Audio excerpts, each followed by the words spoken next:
روپے اقبال بھائی بامبے کی طرف سے تمام بچوں کو دیے جاتے ہیں. 200 روپے عارف بھائی دیوان کی طرف سے دعا والے بچوں کو دیے جاتے ہیں. 200 روپے محمد بھائی مجھپور کی طرف سے تمام بچوں کو دیے جاتے ہیں. 500 روپے آسمی صاحب کی طرف سے تمام بچوں کو دیے جاتے ہیں. 500 روپے جاکر بھائی کانپی کی طرف سے حفظ کلاس والے بچوں کو دیے جاتے ہیں. 100 روپے یوسف بھائی ایون کی طرف سے دیے جاتے ہیں. 200 روپے ڈاکٹر امتیاز صاحب کی طرف سے. 50 روپے عمران بھائی زمزم کی طرف سے. 100 روپے عبد القادری بھائی سمی والوں کی طرف سے. 100 روپے اکرم بھائی کی طرف سے. 100 روپے مسلم بھائی کی طرف سے تمام بچوں کو. 500 روپے عرفان بھائی کانودر کی طرف سے تمام بچوں کو. 100 روپے فاروق بھائی کی طرف سے فری فائر کیمپ پر بچوں کو دیے جاتے ہیں.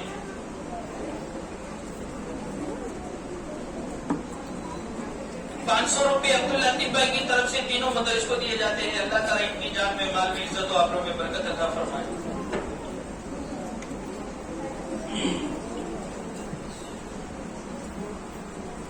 الحمد لله رب العالمين والصلاة والسلام على سيد الأنبياء والمرسلين وعلى آله وصحبه أجمعين. أما بعد قال الله تبارك وتعالى في القرآن المجيد والفرقان الحميد أعوذ بالله من الشيطان الرجيم بسم الله الرحمن الرحيم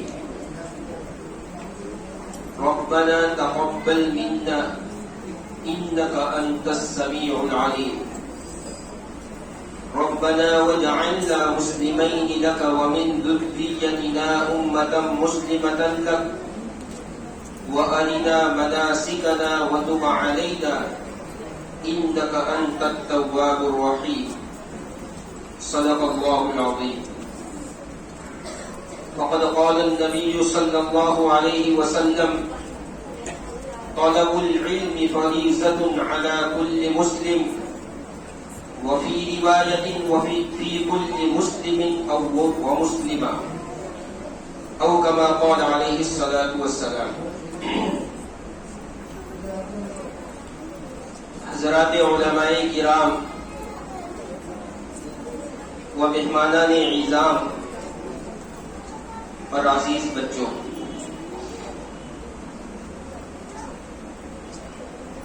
یہ کوئی لمبی چوڑی تقریر کا وقت نہیں ہے، بلکہ چند باتیں جو قابل توجہ ہے ان کو بیان کرنا مقصود ہے. سب سے پہلے قابل مبارکباد ہے یہ ہمارے نونہال بچے جنہوں نے اپنی اتنی سی چھوٹی عمر میں اپنی صلاحیتوں کا بہترین طریقے سے مظاہرہ فرمایا. ورنہ کہا جاتا ہے کہ 3 میم جو ہے یعنی 3 م جو ہے بہت خطرناک ہے. اس میں اچھوں کی ہوا اکھڑ جاتی ہے. ان میں سے کہا جاتا ہے ایک ممبر، دوسرا مصلی اور تیسری جو چیز ہے وہ مائک. یہ 3 چیزیں ایسی ہیں اگر بغیر تیاری کے کسی آدمی کو دے دی جائے تو بسا اوقات اس کے لیے مشکلیں کھڑی ہو جاتی ہیں. لیکن ہم نے دیکھا کہ ہمارے ان نونہال اور معصوم بچوں نے بغیر کسی جھجک کے اور بغیر گھبرائے ہوئے اپنی صلاحیتوں کا اور اپنی معافی ضمیر کا عجیب طریقے سے مظاہرہ کیا. بہت قابل مبارکباد ہے یہ بچے. لیکن اس سے زیادہ قابل مبارکباد ہے ان بچوں کے اساتذہ، اس لیے کہ اصل محنت اور اصل کوشش انہی کی ہے کہ کئی دنوں پہلے انہوں نے یہ ترتیب بنائی ہوگی اور یہ نظام بنایا ہوگا کہ ہم کو اپنے مدرسے میں جلسہ کا انعقاد کرنا ہے اور اس میں اس بچے کو یہ کہنا ہے، اس بچے کو یہ بولنا ہے، اس بچے کو یہ پیش کرنا ہے. تو ان بچوں سے زیادہ جو قابل مبارکباد ہے ان کے اساتذہ. دیکھیے، بڑے بچوں کے مقابلے میں چھوٹے بچوں کو تعلیم دینا بہت مشکل ہے. بڑے طلبہ جو بڑے مدرسوں کے اندر تعلیم حاصل کرتے ہیں، وہاں پر طریقہ اور ترتیب یہ ہوتی ہے کہ استاد صاحب آتے ہیں اور ان کے سامنے تقریر کہہ کر چلے جاتے ہیں۔ اب بچے چونکہ سمجھدار اور ہوشیار ہوتے ہیں، خود بچے تقریر کو اخذ کرتے ہیں، حاصل کرتے ہیں اور اس کے پیچھے خود محنت کرتے ہیں۔ لیکن ان مکتب کے بچوں کی حالت یہ ہے کہ ان کو پڑھانے کے لیے شروع سے محنت کرنے کی ضرورت پڑتی ہے۔ ایک مرتبہ ان کے سامنے کوئی جملہ کہہ دیا، کوئی شبد کہہ دیا اور انہوں نے حاصل کر دیا، ایسا نہیں، بلکہ مسلسل اس کے پیچھے جب چلتے رہتے ہیں، اس کے پیچھے پڑے رہتے ہیں، تب جا کر ہمارے یہ بچے تیار ہوتے ہیں۔ اللہ تعالیٰ ان اساتذہ کی محنت کو قبول فرمائے اور ان کے لیے ان بچوں کو ذریعہ آخرت بنائے۔ محترم بھائیوں اور بزرگوں، اللہ رب العزت نے کلام اللہ میں جہاں پر انبیاء علیہم السلام کا تذکرہ کیا ہے اور انبیاء علیہ السلام کے احوال کو اور ان کے حالتوں کو بیان کیا ہے، وہاں پر ایک خاص بات کی طرف اللہ رب العزت نے اپنے بندوں کو متوجہ کیا ہے، اور وہ خاص بات یہ ہے کہ ایک مسلمان کو اور ایک ایمان والے کو صرف اپنی فکر نہیں کرنی ہے، بلکہ اپنی اولاد کی، یہاں تک کہ اپنی آنے والے نسلوں کی بھی ایمان اور اسلام کی حفاظت کرنا ضروری اور واجب ہے۔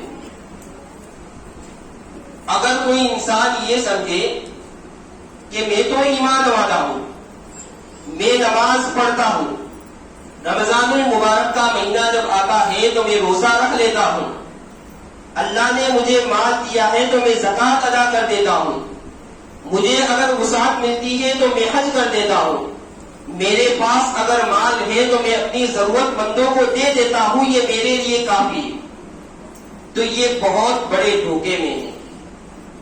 اس لیے کہ اپنی اولاد کی اور اپنی نسلوں کی ایمان کی اور ان کے دین کی حفاظت کرنا بھی اتنی ہی ضروری ہے جتنی حفاظت اپنے ایمان کی کرنا ضروری ہے۔ جو آیت کریمہ میں نے آپ حضرات کے سامنے تلاوت فرمائی ہے، اس میں اللہ رب العزت فرماتے ہیں، 3 باتوں کی طرف اللہ رب العزت نے اپنے بندوں کو متوجہ کیا ہے، اور یہ آیتیں دراصل دعا ہے، اور حضرت ابراہیم علیہ السلام اور حضرت اسماعیل علیہ السلام نے یہ دعائیں مانگی ہیں، 3 دعائیں۔ اور کب مانگی ہے؟ جب بیت اللہ کی تعمیر ہو چکی تھی اور بیت اللہ کو بنانے کے بعد جب وہ فارغ ہو چکے، تب جا کر اللہ رب العزت کی طرف متوجہ ہوئے اور انہوں نے یہ دعا مانگی ہے۔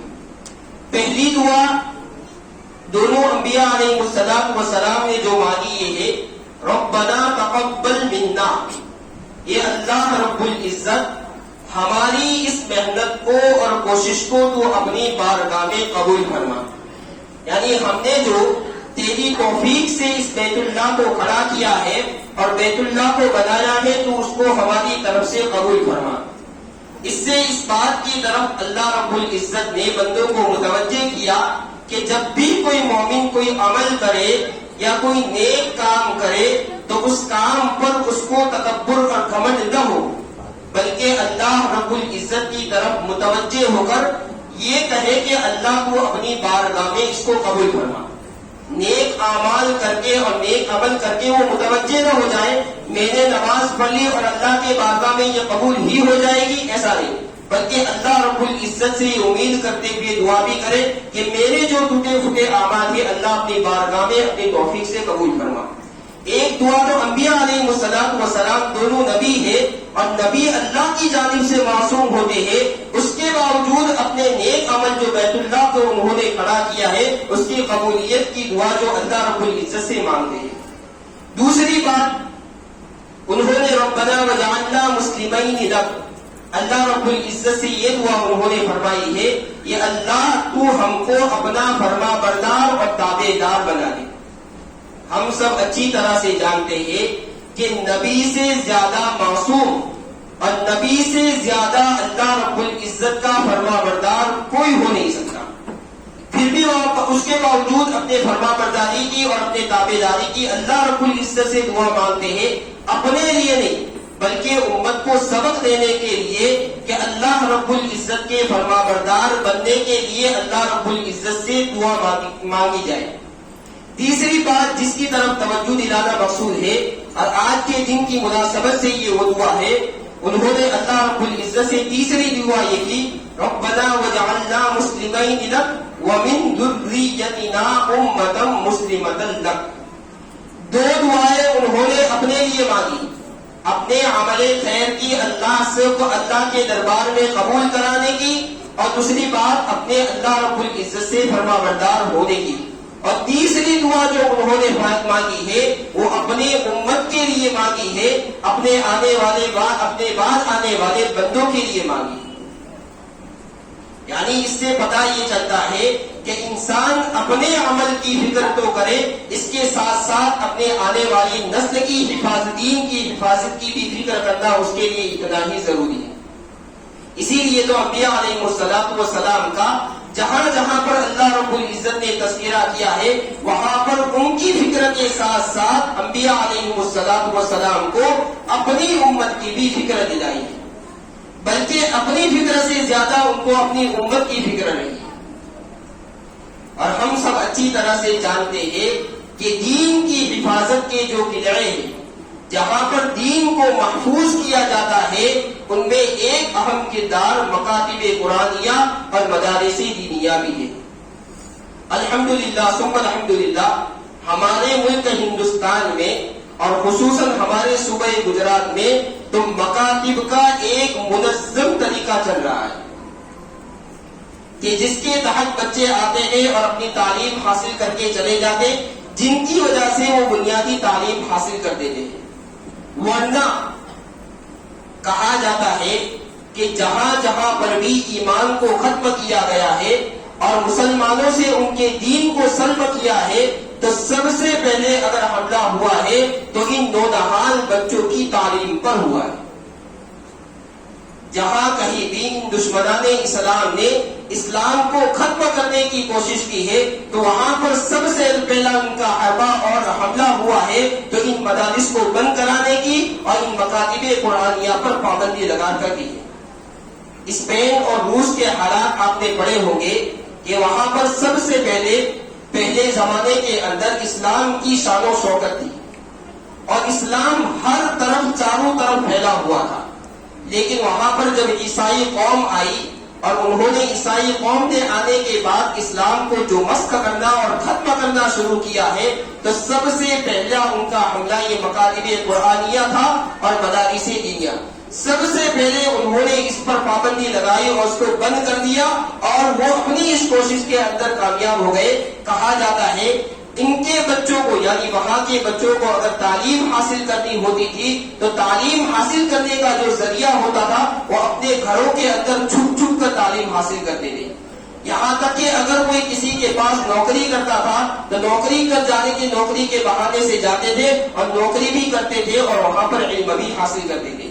لیکن ہمارے اس ملک میں اور خصوصاً ہماری اسٹیٹ گجرات کے اندر تو آزادی ہے، جب چاہو جس طریقے سے چاہو جیسے چاہے اپنے بچے کو مدرسے کے اندر بھیج سکتے ہیں۔ لیکن محترم بزرگ اور دوستوں، اپنے بچوں کو مدرسوں کے اندر بھیج دینا اور 2 گھنٹے ان کا استاد کے پاس سے تعلیم حاصل کر لینا یہ کافی نہیں، بلکہ والدین کی تربیت کا بھی اس میں بہت بڑا دخل ہے۔ بچے کو آپ نے صبح اٹھا کر بھیجا اور صبح منہ دھو کر ناشتہ کر کے اپنے استاد کے پاس آیا، استاد کے پاس وہ بچہ 2 گھنٹے رہتا ہے، بقیہ 22 گھنٹے وہ بچہ آپ کے پاس رہتا ہے۔ استاد اس کو لائن تو نہیں کر سکتا ہے، لیکن اس چیز جو مدرسے کے اندر سیکھ کر آیا ہے، مکتب کے اندر سیکھ کر آیا ہے، اس کو عملی زندگی کے اندر لانے کے لیے جو محنت کرنی پڑتی ہے وہ والدین کو کرنی پڑتی ہے۔ لیکن علم کی اہمیت اور دین کی اہمیت ہمارے دلوں سے نکلتی جا رہی اور ایجوکیشن کی اور دنیاوی تعلیم کی اہمیت ہمارے سامنے ہے، ہمارے دلوں کے اندر بس چکی ہے۔ کیوں؟ اس لیے کہ اس طرح فائدہ نقد ہے، اور دین کا فائدہ جو ہے وہ خدا ہے، یعنی آنکھیں بند کرنے کے بعد ملے گا. اور ایجوکیشن کا فائدہ ہمارے سامنے ہے. ایجوکیشن کی بہت ضرورت ہے، اس سے کبھی کسی نے روکا نہیں ہے، بلکہ تم کو اس لائن میں آگے بڑھنے کے لیے تمہاری لائن دوری کی جاتی ہے. لیکن مطلب یہ ہے، ہم اچھی طرح سے جانتے ہیں کہ دنیاوی تعلیم میں کے اندر بچہ جتنا وقت دیتا ہے، دینی تعلیم کے اندر اس کا اتنا وقت نہیں دیتا. 2 گھنٹے اگر اس کے دینی تعلیم میں لگتے ہیں تو 5 سے 7 گھنٹے اس کے جو ہے دنیاوی تعلیم میں لگتے ہیں. لیکن پھر بھی فکر کس کی ہے؟ دنیاوی تعلیم. جیسے ہی بچہ اپنے اسکول سے یا اسی طرح سے ٹیوشن وغیرہ جاتا ہے تو ٹیوشن سے آتا ہے تو ماں پوچھتی ہے یا باپ پوچھتا ہے کہ ٹیچر نے اور سسٹر نے کیا لیسن دیا. یہاں تک کہ کھانا کھانے کے بعد اور عشاء کے بعد فارغ ہونے کے بعد بچے سے پوچھتے ہیں تو نے اپنا لیسن کیا کہ نہیں کیا.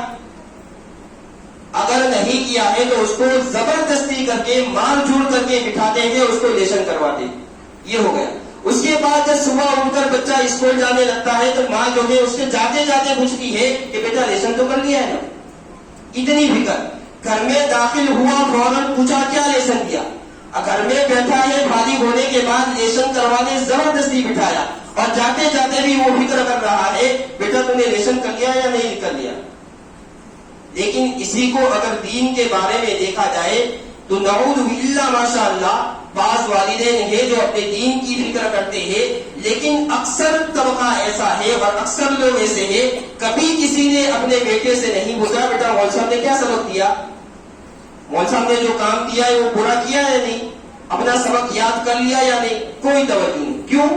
اس لیے کہ دین کی اہمیت ہمارے دلوں سے کٹ گئی. یہاں تک کہ دین کی اہمیت ہمارے دلوں سے نکل چکی ہے، اور دنیا کی اہمیت اور دنیا کا فائدہ ہمارے سامنے ہے. محترم بزرگ اور دوستو، یاد رکھے اس بات کی اور اس چیز کی اہمیت ہم کو اس وقت ہوگی جب ہماری آنکھیں بند ہوگی. وہ واقعہ تو آپ حضرات نے بہت اچھی طرح سے سنا ہے تفصیل سے، موقع نہیں ہے تفصیل کا، کہ ایک بچے کے باپ کو یا غالباً والدہ کو عذاب قبر ہو رہا تھا. تفصیل سے بڑا واقعہ ہے، میں مختصر اشارہ کر دیتا ہوں. اور اس کو عذاب قبر ہو رہا تھا، قبر میں عذاب ہو رہا تھا. لیکن جب اس کا بچہ پہلے دن مکتب مدرسے میں گیا ہے اور استاد نے اس کو بسم اللہ کی باتیں پڑھانا شروع کیا ہے تو اس کے عذاب قبر ختم ہو چکا ہے اور اس کے لیے جنت کی نعمتیں کھول دی. یہ دین کا فائدہ ہے. آج کا ماحول ہم سب اچھی طرح سے جانتے ہیں. مختصر بات کہہ کر بات کو ختم کروں. آج کا ماحول کتنا خطرناک اور کتنا بھیانک ہے ہم اس کو اچھی طرح سے جانتے ہیں. حضرت مولانا علی میاں صاحب ندوی رحمۃ اللہ علیہ فرماتے ہیں اگر والدین نے اور ان کے بڑوں نے بچوں کی دینی تعلیم کی فکر نہیں کی تو یاد رکھیں آنے والے زمانے میں بچوں کے دلوں کے اندر اسلام کے بارے میں شکوک و شبہات پیدا ہو جائیں.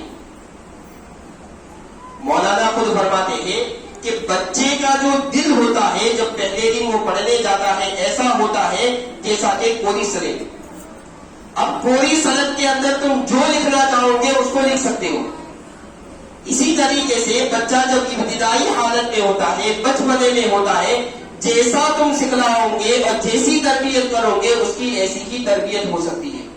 اور جس چیز کو تم اندر بلاؤ گے اور داخل کرو گے وہ چیز اس کے اندر داخل ہوگی بڑے ہونے کے بعد.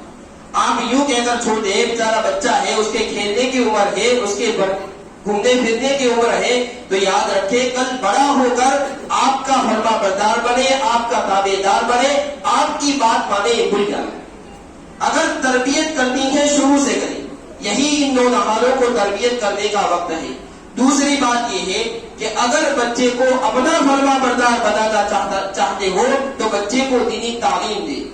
اس لیے کہ ہم اچھی طرح سے جانتے ہیں کہ دین اس کا نام ہے تابع داری کا، دین نام ہے مان لینے کا. دین کے اندر یہ خاصیت ہے اور دین کے اندر یہ بات ہے کہ وہ اپنے آپ کو منا کر چھوڑتی ہے. تو جب بچے کو دین کے بارے میں ماننے کا سلیقہ اور جذبہ پیدا ہو جائے گا تو کل جب بڑا ہوگا تو اپنے والدین کی بھی بہت مانے گا. یہاں تک کہ اپنے والدین کے لیے آنکھوں کی ٹھنڈک بنے گا. ورنہ اگر خدا نہ خواستہ ہم نے ان چھوٹوں کی اور اپنے نونہالوں کی تربیت کی فکر نہیں کی، ہم نے ان کے رات اور دن کو نہیں دیکھا، تو اگر یہ دین بہت دور نہیں ہے کہ یہی ہماری اولاد ہمارے لیے ذریعے نجات بننے کے بجائے ذریعے مشکلات بن کر کھڑی ہو جائے. کتنا خطرناک اور بھیانک ماحول آج چل رہا ہے، اور ٹارگیٹ کس کو شروع سے بچوں کو بنایا جا رہا ہے.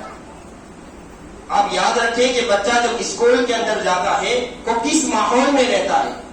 اس کو پڑھانے والا، اس کو تعلیم دینے والا غیر مسلم، جس اسکول میں تعلیم حاصل کرتا ہے وہ غیر مسلم، جو اس کے ساتھی وغیرہ ہیں وہ غیر مسلم ہیں. تو جب اتنا سارا واسطہ اس کا غیر سے ہوگا تو اس کے اندر کیا اثرات اور کیا جذبے پیدا ہو سکتے ہیں ہم اس کو اچھی طرح سے جانیں. اب جب وہ اس ماحول میں گیا ہے اور جب ہمارے ماحول کے اندر آیا ہے اور ہم نے اس کی فکر نہیں کی تو اس ماحول کے اندر رکھنے میں اس کی دیر نہیں ہو سکتی ہے. اس لیے ہمیں ضرورت ہے کہ اپنی ان نونہالوں کی فکر کریں، ان کی تربیت میں اپنا وقت دے. آج کل شکایت یہ ہو گئی ہے کہ والدین اپنے بچوں کو وقت نہیں دیتے.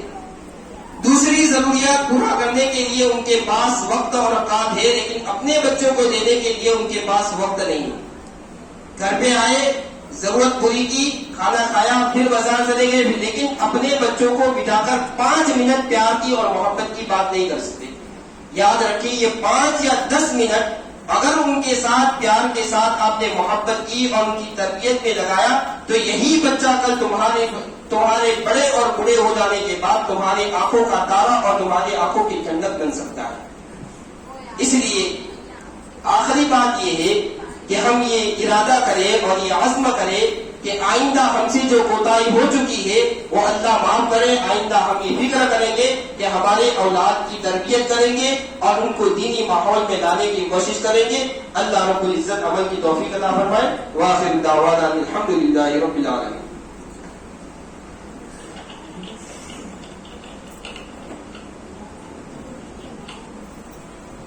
جاکر بھائی بامبے والوں کی طرف سے 2000 روپے تمام بچوں کو دیے جاتے ہیں. ماشاءاللہ ماشاءاللہ. اللہ تعالی حضرت مولانا مفتی منصور صاحب کی عمر میں خوب برکت عطا فرمائے اور کی گئی نصیحتوں پر عمل کرنے کی ہم سب کو توفیق عطا فرمائے. خطابت وشت میں آئے تو پھر ہتھیار بن جائیں، خطابت وشت میں آئے تو پھر ہتھیار بن جائیں، کبھی نیز کبھی خنجر کبھی تلوار بن جائیں. خطابت کی گلفشانی مسلم ہے زمانے میں، خطابت کی گلفشانی مسلم ہے زمانے میں کہ نجاشی کے آگے جعفر تیار بن جائے. اب ہم